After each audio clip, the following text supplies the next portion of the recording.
এ পর্যায়ে আলোচনা নিয়ে আসতেছেন নবযুগের তরুণ বক্তা হজরত মাওলানা আব্দুস সালাম আমিরি সাহেব, দুর্গাপুর মাদ্রাসা বাড়ি।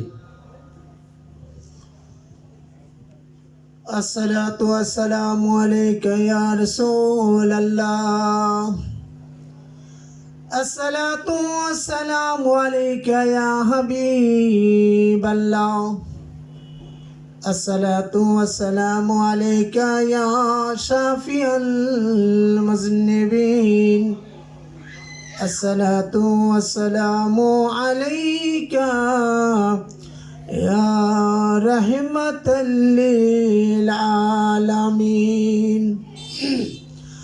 अऊज़ु बिल्लाहि मिनश शैतानिर रजीम।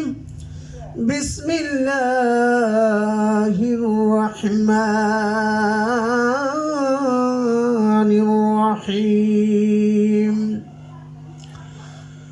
या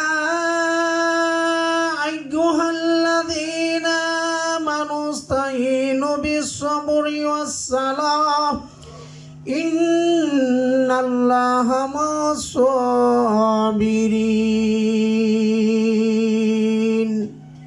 वला तकुलू लिमन युख्तलु फी सबिलिल्लाहि अमवात बल अहयाउ वलाकिन ला तशऊरून।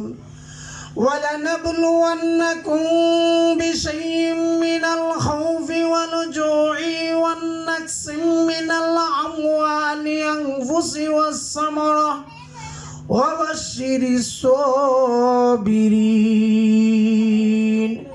क़ालू इन्ना लिल्लाहि व इन्ना इलैहि राजिऊन। सदक़ल्लाहुल अज़ीम ওয়াসাদাকার রাসূলুন নবীল করিম। সবাই আমার সাথে মহব্বতে বলুন আউযু বিল্লাহি মিনাশ শাইতানির রাজীম। বিসমিল্লাহির রহমানির রহিম।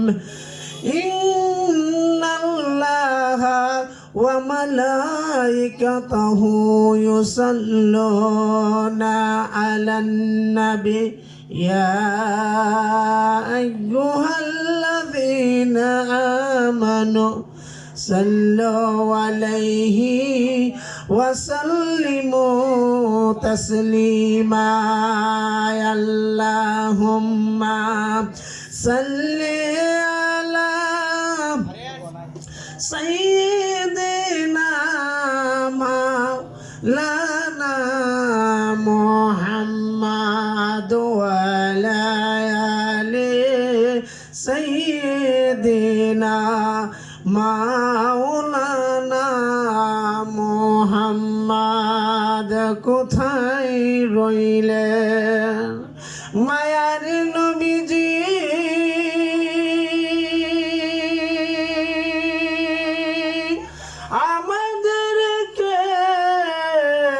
ছড়িয়া আপনি ছাড়া কি লাভ হবে এই দুনিয়ায় বসিয়া। আল্লাহুম্মা সাল্লি আলা সাইয়্যিদিনা মাওলানা মুহাম্মদ ওয়ালা আলে সাইয়্যিদিনা মাওলানা মুহাম্মদ। লা ইলাহা ইল্লাল্লাহ মোহাম্মদ লা ইল্লাল্লাহ। আরো জোরে লা ইলাহা ইল্লাল্লাহ মোহাম্মদ লা ইলাহা লা ইলাহা ইল্লাল্লাহু মুহাম্মাদুর রাসূলুল্লাহ সাল্লাল্লাহু আলাইহি ওয়াসাল্লাম। সম্মানিত উপস্থিতি, আজকের এই বাৎসরিক মাহফিলের সম্মানিত সভাপতি শাহ সফি আসাদুর রহমান মেজবান্ডারি সাহেব, কিবলা কাবা নূরনগরী সাহেব, বিশেষ অতিথি, প্রধান অতিথি, আজকের বিগাট উলামায়ে কেরাম, দূর দূরান্ত থেকে আগত আমার পর্দানিশী মা বোনেরা, যুবক ভাইয়েরা, স্কুল কলেজ মাদ্রাসা ছাত্রছাত্রীরা এবং মুরব্বী বাবারা, সকলের প্রতি আমার সালাম। সবাই আমার সালাম গ্রহণ করুন। আসসালামু আলাইকুম ওয়া রাহমাতুল্লাহ। আলহামদুলিল্লাহ, আমরা এই বাৎসরিক এই মাহফিলে উপস্থিত হয়েছি। দূর দূরান্ত থেকে আমাদের একটা উদ্দেশ্য আছে কি নাই? অবশ্যই একটা উদ্দেশ্য আছে, যে আমরা মাহফিলে যাব, দ্বীনি আলোচনা শুনবো, কোরআন সুন্নাহ থেকে কিছু শুনবো, কিছু আমল করার চেষ্টা করব। আল্লাহ তাআলা যেন আমাদেরকে কিছু শোনার এবং আমল করার তৌফিক দান করে। সবাই বলি আলহামদুলিল্লাহ। সবাই কি রাসূল চাই কি চায় না? হাত তুলুন সবাই, বলেন ইয়া রাসূলুল্লাহ, ইয়া হাবিবাল্লাহ। আলহামদুলিল্লাহ, আল্লাহ সবাইকে কবুল করুক। বন্ধুরা আমার, আজকে আসাদুর রহমান মেজবান্ডারি কেবলা নূরনগরী সাহেব এত সুন্দর জান্নাতের বাগান সাজাইলো, মাহফিল সাজাইলো রে বাবা। এই মাহফিল দুনিয়ার যেন তেন একটা অনুষ্ঠান নয় রে বাবা। যদিও মাহফিলটা অল্প সময় আমরা বসবো, কিন্তু অল্প সময় বসাটা এত বড় ফজিলত, এত বড় নিয়ামত, যদি আমরা কেউ জানতাম তাহলে ঘরে বসে থাকতে পারতাম না। আমি অনুরোধ করে বলবো রাস্তাঘাটে যারা এখনো ঘরে বসে আছে, এখনো ঘুমিয়ে আছে, শুয়ে আছে, রাস্তাঘাটে বসে বসে সময় নষ্ট করতেছেন রে বাবা, আমি আব্দুল সালাম আমিরে ডাক দিয়ে বলি, আপনাদের দুটি পা বাড়িয়ে দেন রে বাবা। আমি আপনাদের দুটি পায়ে হাত রেখে বলি, বাজানো আজকের এই মাহফিলটা, এই জান্নাতের বাগানে আমরা অল্প সময় বসার চেষ্টা করি, নিয়ত করি। আজকে যদি এই মাহফিলে বসতে পারি, আল্লাহ যদি আমাদেরকে কবুল করে নেন, হইতে পারে এই মাহফিলের উসিলায় আল্লাহ তাআলা আমাদের পূর্বের গুনাহগুলো মাফ করে দিতে পারে, ঠিক না? অবশ্যই আল্লাহ পাক রাব্বুল আলামিন বান্দাদেরকে অনেক মহব্বত করে বানাইছেন, অনেক মহব্বত করে সৃষ্টি করেছেন। আমরা যখন একটা ভালো কিছু করতে চাই, আমাদের মা বাবা খুশি হয়ে যায়। ছেলে যদি ভালো কাজ করে, নেক কাজ করে, মা বাবা খুশি হয়ে যায়। আমার আল্লাহ পাক রাব্বুল আলামিন এত মায়া। আল্লাহ রাব্বুল আলামিন বলছেন, তামাম পৃথিবীর সমুদ্র সৈকত কত পরিমাণ পানি, একটা পানি থেকে যদি একটা মাছরাঙা একটা মাছ উঠে নেয়, স্বল্প পরিমাণ পানি পড়লে যতটুক মায়া 70 ভাগ কমাইয়া দিয়া আমাদের মায়া দিছে। এই মায়ার জন্য পৃথিবীতে আমরা আল্লাহকে ভুলে যাই, রসুলকে ভুলে যাই, নামাজ পড়ি না, রোজা রাখি না, কোরআন সুন্নাহ মোতাবেক আমাদের জীবন গড়তে পারি না। কারণটা হলো আমরা দুনিয়ার মায়ায় পড়ে গেছি। এই দুনিয়ার মায়ায় পড়ে আমরা আল্লাহকে ভুলে গেছি। আল্লাহ পাক রব্বুল আলামিন আমাদেরকে এমনি এমনি বানাই নাই। আমরা যেন দুনিয়াতে আসি, এমনি এমনি আসি নাই। আল্লাহ পাক রব্বুল আলামিন এই 7 আসমান 7 জমিন বানাইছে। বানাইয়া আল্লাহ রব্বুল আলামিন আমাদেরকে সৃষ্টি করলেন, মহব্বত করে সৃষ্টি করেছেন। প্রথমে সৃষ্টি করেছিল ওই ফেরেশতাগুলোকে বলতেছিল যে আমি মানুষ সৃষ্টি করব, জিন জাতির তো কথা শুনে না। তখন ফেরেশতারা বলতেছে, আল্লাহ মানব জাতি তো আরো বেশি ফাসাদ করবে, আরো বেশি কিলাকিলি করবে, হাঙ্গামা করবে, তো এদেরকে সৃষ্টি করেন না। আল্লাহ বলছে, আমি জানি তুমি তা জানো না, আমি যা জানি তোমরা তা জানো না। অবশ্যই আমি আদম সৃষ্টি করব, মানুষ বানাইব। শুধু তাই না, আল্লাহ পাক রব্বুল আলামিন কালামুল্লাহ শরীফে বলেছেন, ওমা খালাকতুল জিন্না ওয়াল ইনসা ইল্লা লিয়াবুদুন। আমার আল্লাহ ডাক দিয়ে বলেন, নিশ্চয় আমি মানব এবং ইনসান, মানুষ এবং ইনসান, মানুষ জিন জাতিকে সৃষ্টি করেছি একমাত্র আমার ইবাদত করার জন্য। কিসের জন্য? ইবাদত করার জন্য। আসুন, ইবাদত কি, ইবাদত কেন করব, কিসের জন্য করব, সেটা আমাদের জানার দরকার আছে কি নাই? আছে। ধরুন, আমরা যদি প্রতিদিন কর্ম করি, যে কোনো স্কুলে হোক, ভার্সিটিতে হোক, ব্যবসা প্রতিষ্ঠান হোক, হ্যাঁ, বা আমরা শ্রম করি, শ্রমজীবী, যেভাবেই হোক না কেন, প্রত্যেকটা সেক্টরে কিন্তু টাইম বেঁধে দেওয়া হয়, 10 ঘন্টা, 8 ঘন্টা, 5 ঘন্টা নিয়ম মেনে আমরা ডিউটিতে যাই, ঠিক কি না? আল্লাহ পাক রব্বুল আলামিন আমাদেরকে সৃষ্টি করেছেন তার ইবাদত করার জন্য, তাকে রাজি খুশি করার জন্য 5 ওয়াক্ত নামাজ দিয়েছেন। কি দিয়েছেন? 5 ওয়াক্ত নামাজ। আল্লাহ পাকের সাথে কথা বলা হয়ে যায়। আল্লাহ পাক রব্বুল আলামিন বলছেন, যারা নামাজ পড়লো তারা যেন আল্লাহর সাথে কথা বলে। আল্লাহু আকবার, সুবহানাল্লাহ। এই নামাজ বেহেশতের চাবি, নামাজ বেহেশতের চাবি। এই নামাজ এক ওয়াক্ত কাজা করলে কত গুনাহ হয়, এই নামাজটা ছেড়ে দিয়ে আমরা কত ভুল করতেছি। একটু চিন্তা করুন, কাল কিয়ামতের দিন একটা নেকের জন্য, একটা নেকের জন্য দাঁড়ে দাঁড়ে যাইতে হবে। বাবা তার সন্তানকে চিনবে না, মা তার সন্তানকে চিনবে না, ছেলে তার বাবাকে চিনবে না। হায় হায় আফসোস, আমরা কি দুনিয়াতে আসলাম, নামাজ পড়লাম না। আল্লাহর কাছে বলবো, আল্লাহ আমরা ভুল করেছি, আমাদেরকে আবার দুনিয়ায় প্রেরণ করেন, আমরা কখনো নামাজ ছাড়বো না। কিন্তু ওই সময় যদি আল্লাহ পাকের কাছে আমরা এগুলা বলি, আল্লাহ তখন তো কাহার হয়ে যাবেন। আল্লাহ এখন রহমান রহিম, অতি দয়ালু। আল্লাহ পাক বলতেছেন, আমি তোমাদেরকে দয়ার সাগর দিয়ে বাঁচাইয়া রাখতেছি। আজকে এই মুনাফিক দাজ্জালের যুগ হয়ে যাচ্ছে, নামাজ নাই, ইবাদত নাই, রোজা নাই, আল্লাহর কালামুল্লাহ শরীফকে আমরা ধরেও দেখি না, তারপরে আমরা দাবি করি মুসলমান, ঠিক কিনা বলুন? মুখে মুখে মুসলমান হয়ে যাও কিন্তু নামাজ পড়ো না, মুখে মুখে মুসলমান দাবি করো কিন্তু রোজা রাখো না, কোরআন তেলাওয়াত করো না, মুখে মুখে সুন্নি দাবি করো, সুন্নিয়ত তোমরা কামেল করো না। এজন্য আমাদেরকে ঐক্য হয়ে আল্লাহ এবং রাসূলের দ্বীন কায়েম করতে হবে কিনা? অবশ্যই নামাজের মাধ্যমেই আল্লাহকে রাজি খুশি করা সম্ভব। এবং আল্লাহ পাক রব্বুল আলামিন শুধু বলছে যে আমাকে নামাজ পড়বা এবং নামাজের পাশাপাশি কি করবা? কালামুল্লাহ শরীফে আল্লাহ রাব্বুল আলামিন বলেন, ফাযকুরুনি আযকুরুকুম ওয়াশকুরুলি ওয়ালা তাকফুরুন। ও আমার বান্দাগণ, তোমরা নামাজ রোজার সাথে সাথে আমি আল্লাহর জিকির করো। ফাজকুরুনি আযকুরুকুম, আমি আল্লাহকে স্মরণ করলে, জিকির করলে আমিও তোমাদেরকে ভুলি না, স্মরণ করি। সুবহানাল্লাহিল আযীম। আল্লাহ পাক রব্বুল আলামিন যখন আমাদেরকে বাড়াইলো, এই নামাজ দিল, রোজা দিল, হজ দিল, যাকাত দিল, কিন্তু আমরা কয় টাকা আমল করি বলেন? যেটাতে কোনো টাকা লাগে না। নামাজ পড়তে টাকা লাগে, উযু করতে টাকা লাগে। আল্লাহ পাক রব্বুল আলামিন বলছেন, যারা নামাজ পড়ার জন্য নিয়ত করে আল্লাহ তাদের নিয়তের উপরও সওয়াব দান করে। সুবহানাল্লাহ। আজকে আমি সকালে ফজর নামাজ পড়েছি, কোরআন তেলাওয়াত করেছি, যখন আমার কর্মতে চলে যাব সারাটা দিন আমার ইবাদতে শামিল হয়ে যায়। সুবহানাল্লাহিল আযীম।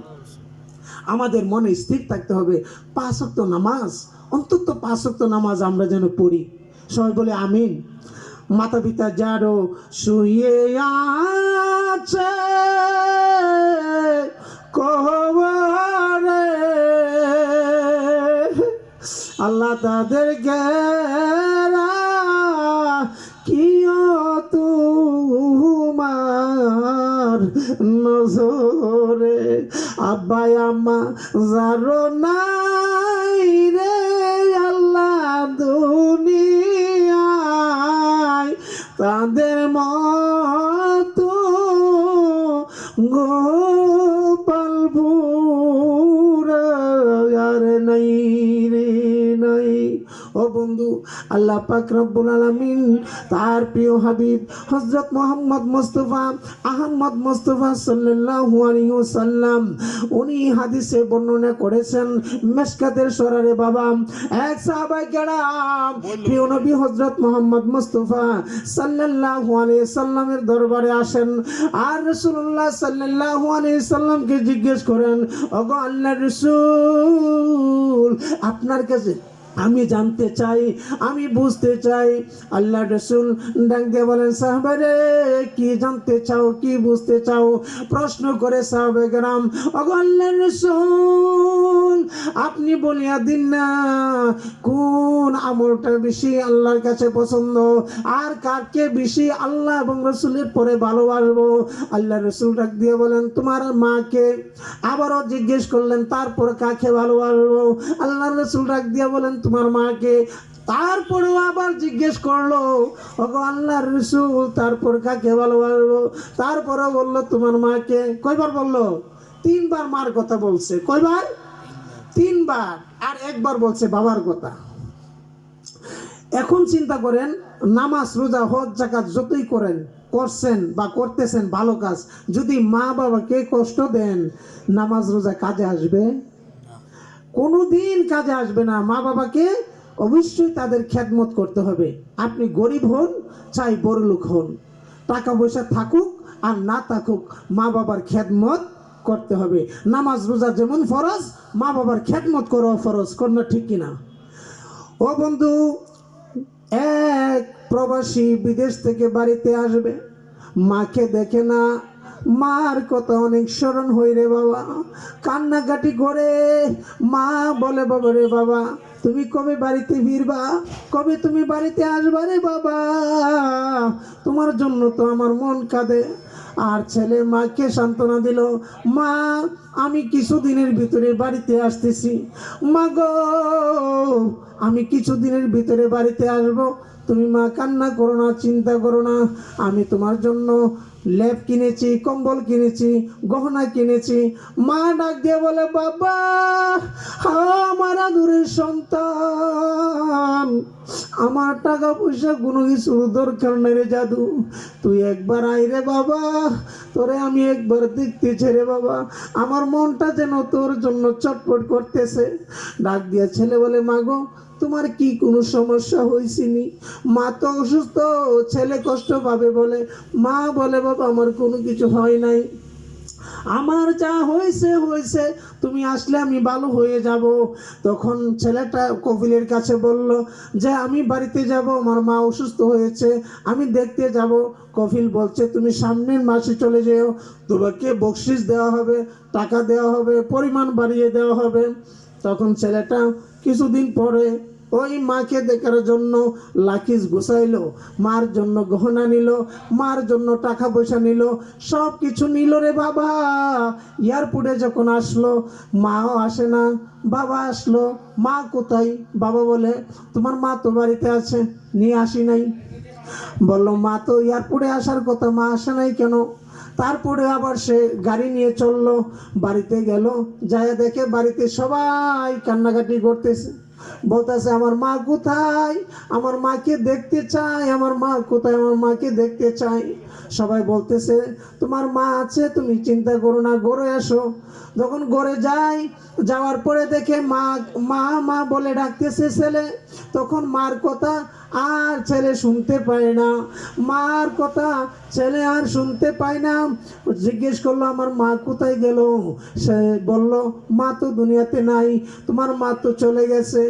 তখন ছেলেটা চিৎকার মেরে বলল, আমি কার জন্য গহনা আনলাম, কার জন্য টাকা আনলাম, কার জন্য এত কিছু করলাম? ডাক দিয়ে বাবা সান্ত্বনা দে, বাবা রে মালাকুল মউত যেদিন আসবে সেদিন তো তোমার আর কেউ ধরে রাখতে পারবে না, টাকা দিয়ে হোক, পয়সা দিয়ে হোক, যা কিছু দিয়েই হোক না কেন, তোমাকে তো ধরে রাখা যাবে না। বাবারে তোমার আম্মা চলে গেছে, তোমার আম্মার জন্য দোয়া করো। তখন ছেলেটা আর ঘরে ঢুকে নাই, দূর দিয়ে মায়ের কবরে চলে গেছে, মার কবরে চলে গেছে। মার কবরে যাওয়ার পরে দুটি হাত বাড়াইয়া আল্লাহ রাব্বুল আলামিনের কাছে দোয়া বাড়াইলো, বলল, আল্লাহ রাব্বানা যালামনা আনফুসানা ওয়া ইল্লাম তাগফির লানা ওয়া তারহামনা লানাকুনান্না মিনাল খাসিরিন। ও আমার বন্ধু, আমার বন্ধু গো, আমার মার জন্য, আমার বাবার জন্য আমরা সবাই যখন রাব্বির হামহুমা বলে কাঁদি, আল্লাহর রাসূল প্রিয় রাসূল সাল্লাল্লাহু আলাইহি সাল্লাম ডাক দিয়ে বলেন, ও আমার উম্মতের দল, শুনো শুনো শুনো, যদি তোমার আব্বা মা দুনিয়া থেকে চলে যায়, যদি তোমার বংশের মুরব্বীরা দুনিয়া থেকে চলে যায়, তাদের কবর জিয়ারত করবা, তাদের কবরে দুরূদ শরীফ পড়বা, তাদের কবরে দোয়া করবা, সওয়াব সানি পৌঁছাইবা। আল্লাহ পাক হইতে পারে ছেলের চোখের পানি দ্বারা তার জাহান্নামের আগুনগুলা হারাম হয়ে যায়। সুবহানাল্লাহ বলে। আজকাল যখন মা বাবা সন্তানদি দ্বারা দুনিয়া থেকে চলে যায়, তারা কবর পর্যন্ত যায় না। মাকে কবর দিয়ে আসছে, বাবাকে কবর দিয়ে আসছে, তারপরে আর ছেলে সন্তান তার কবরের দিকে যাইতে চায় না, মাকে ভুলে যায়। কত কষ্ট করে বাবার কষ্ট। পায়ের জুতাগুলা স্যান্ডেলগুলো ক্ষয় হয়ে যায়, সিরা একটা কাপড় পরে, সিরা একটা লুঙ্গি পরে ছেলের জন্য চকলেট নিয়ে আসে, আছে কিনা? ছেলের জন্য চকলেট নিয়ে আসে, ছেলের জন্য নতুন জামা নিয়ে আসে, ছেলের জন্য ভালো খাবার নিয়ে আসে, ফুল নিয়ে আসে, নিজে 2 টাকার চানাচুর কিনে না। এমন মা বাবা কবরে আছে কি নাই? যাদের মা বাবা কবরে শুইছে তাদের কথা স্মরণ করে 2টা চোখের পানি আজকে ফেলাইবেন। বাবা পিসরাত শাহ সফি আসাদুর রহমান সাহেব দোয়া করবেন, আপনারা তার সাথে সবাই হাত তুলবেন, চোখের পানি ফেলাইবেন। আল্লাহ হইতে পারে এই চোখের পানির বদলতে আপনার বংশের মুরব্বী সহ সকলের গুনাহ মাফ করে দিতে পারে কি পারে না? অবশ্যই পারে। নেক নজরে ওলির সহবতে যারা একটু সময় বসে, আল্লাহ তাআলা তাদের কোটি কোটি নেক বাড়ায় দেয়। সুবহানাল্লাহ। আল্লাহ রাব্বুল আলামিন তার প্রিয় নবী হযরত মুহাম্মদ আহমদ মুস্তাফা সাল্লাল্লাহু আলাইহি সাল্লাম আশাজিমে লা ইলাহা ইল্লাল্লাহ বামে লেখা মুহাম্মদুর রাসূলুল্লাহ। সুবহানাল্লাহ বলুন। ওই নামের সাথে নাম মিশাইয়া এই দুনিয়া আর জমিন সবকিছু আল্লাহ পাক সাজাইলেন। সুবহানাল্লাহ। এখন আদম নবী দুনিয়াতে যখন আসলো, আসার পরে ওই গন্ডম খাইছিল, তখন আদম নবী ওই 350 বছর আল্লাহর দরবারে কান্দে, আল্লাহ আমারে মাফ করে দাও, ক্ষমা করে দাও। কিন্তু হঠাৎ করে মনে হইলো ওই আশাজিমে দেখছি, জান্নাতের খুঁটিতে নাম দেখছি, লাউহে মাহফুজের নাম দেখছি, লা ইলাহা ইল্লাল্লাহ মুহাম্মদ রাসূলুল্লাহ, বলতেছে আল্লাহ ওই নামের বদলতে তুমি আমারে মাফ করে দাও। তখন আল্লাহ পাক ডাক দিয়ে বলেন, ও আদম নবী, তুমি যদি এই দোয়াটা, এই উসিলাটা 350 বছর আগে আমার আল্লাহর কাছে ফরিয়াদ কইরা জানাইতা, আমি সাথে সাথে তোমারে ক্ষমা কইরা দিতাম। প্রিয় নবী হযরত মুহাম্মদ মুস্তাফা সাল্লাল্লাহু আলাইহি সাল্লাম দুরুদে আজিম যদি আমরা প্রতিনিয়ত নামাজ এবং দুরুদ পড়ি, আল্লাহ কবুল করে নেন। আর নবীজির দুরুদ ব্যতীত কোনো ইবাদত আল্লাহ পর্যন্ত পৌঁছায় না। এজন্য আল্লাহ এবং আল্লাহর রাসূলের মহব্বত ইবাদতে শামিল হয়ে যায়। সুবহানাল্লাহ। নামাজে পড়ে আজানে শুনি আপনার নাম, নামাজে জানাই যে সালাম, ও নবীজি আমরা যাই উম্মত গুনাহগার, সাল্লাল্লাহু আলা মুহাম্মাদ সাল্লাল্লাহু আলাইহি ওয়াসাল্লাম, সাল্লাল্লাহু আলা মুহাম্মাদ সাল্লাল্লাহু আলাইহি ওয়াসাল্লাম। মদিনা যেতে যে পারলাম না, মদিনা জান্নাতুল মাওয়া, আমি যে পাগল দিওয়ানা, মনে তো বাদা মানে না, সাল্লাল্লাহু আলা মুহাম্মাদ সাল্লাল্লাহু আলাইহি ওয়াসাল্লাম। ইয়া রাসূলুল্লাহ, ইয়া হাবিবাল্লাহ, ইয়া পাকে বান্দাতুন। আল্লাহ পাক রব্বুল আলামিন, আল্লাহ পাক রব্বুল আলামিন যখন এই পৃথিবীটা সাজাইয়া এত সুন্দর পৃথিবী বানাইলো, অনেকে বলে নবীজি 40 বছর পরে নবুয়ত পাইছে, কেউ অনেকে বলে 40 বছর পরে নবী হইছে। আমাদের নবী কি 40 বছর পরে নবী? এই পৃথিবী সৃষ্টির আগে আমাদের নবী। আউয়ালু মা খালাকতু নূর, আউয়ালু মা খালাকতু নূর। কেন বলছে? আল্লাহ বলছে আমি প্রথমেই সৃষ্টি করছি আমার নবীকে, এরপরে পৃথিবী, এই আরশ জমিন, লৌহ কলম, তারপরে সবকিছু, তারপরে আমার নবীজি পরে আসছে শিক্ষা দেওয়ার জন্য খাতামুন নবী হিসাবে। আউয়ালু নবী, আখের নবী, নবীজি প্রথম, নবীজি শেষ। এই নবীর মহব্বত থেকে যেন আমরা সরে না যাই। আহলে সুন্নাত ওয়াল জামাতের মতাদর্শ হলো প্রিয় নবীজির যেভাবে আমাদেরকে বলেছেন আহলে বাইতকে অনুসরণ করার জন্য, সেইভাবেই আমাদেরকে চলতে হবে। আল্লাহ পাক রব্বুল আলামিন ডাক দিয়া বলেন, মেরাজ শরীফে যখন আল্লাহ রাসূল গেলেন, রাসূল সাল্লাল্লাহু আলাইহি সাল্লামের সাথে যখন আল্লাহ পাক রব্বুল আলামিন কথা বলেন, জিজ্ঞেস করলেন, ইয়া রাসূলুল্লাহ, ইয়া হাবিবাল্লাহ, আপনি তো আমার প্রিয় বন্ধু, দুনিয়াতে গেলেন, উম্মতি উম্মতি বলে কাঁদলেন, নিজের জন্য তো কোনো কিছু চাইলেন না, জীবনে তো নিজের জন্য কোনো ভালো কিছু চাননি। আজকে আমি সরাসরি আমার কাছে নিয়ে আসছি, বন্ধু প্রিয় হাবিব, আপনি বলেন আপনার কি প্রয়োজন, আমি আপনার জন্য উজাড় করে দেব। আমার প্রিয় রাসূল সাল্লাল্লাহু আলাইহি সাল্লাম ডাক দিয়ে বলেন, ইয়া রাসূলুল্লাহ, ইয়া হাবিবাল্লাহ, আমি কোনো কিছু চাই না, কাল কিয়ামতের দিন আমার গুনাহগার উম্মতকে maaf করবেন কিনা বলেন। আল্লাহ পাক রব্বুল আলামিন বলছেন, ইয়া রাসূলুল্লাহ, ইয়া হাবিবাল্লাহ, আপনার উম্মতের গুনাহ একমাত্র আমি এবং আপনি ছাড়া আর কেউ জানবে না, এবং আপনার উম্মতের গুনাহ আমি maaf করে দেব। তারপরও রব্বুল আলামিন বলতেছেন, হে রাসূলুল্লাহ, আপনি তারপরে বলেন কি চান। তারপরে রাসূলুল্লাহ সাল্লাল্লাহু আলাইহি সাল্লাম বলতেছেন, আমার একটা উম্মত জাহান্নামে থাকতে আমি রাসূলুল্লাহ জান্নাতে যাব না, আমার নিজের জন্য কোনো কিছু চাই না। তখন রাসূলুল্লাহ সাল্লাল্লাহু আলাইহি সাল্লামকে আবার বললেন আল্লাহ রাব্বুল আলামিন, ইয়া রাসূলুল্লাহ, ইয়া হাবিবাল্লাহ, কাল কিয়ামতের দিন তাদের আমলনামা একমাত্র আপনি দেখবেন, আমি দেখব, আর কেউ দেখবে না।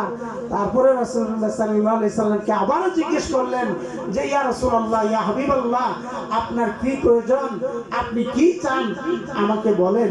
আল্লাহ পাক রব্বুল আলামিনের কাছে প্রিয় নবী হযরত মুহাম্মদ মুস্তাফা সাল্লাল্লাহু আলাইহি ওয়াসাল্লাম ডাক দিয়ে বলেন, ও পিয়ারা, ও আমার আল্লাহ, কাল কিয়ামতের দিন আমার একটা গুনাহগার যদি জাহান্নামে চলে যায়, আমি রাসূলুল্লাহ সাল্লাল্লাহু আলাইহি ওয়াসাল্লাম বরদাশত করতে পারবো না। প্রিয় রাসূল সাল্লাল্লাহু আলাইহি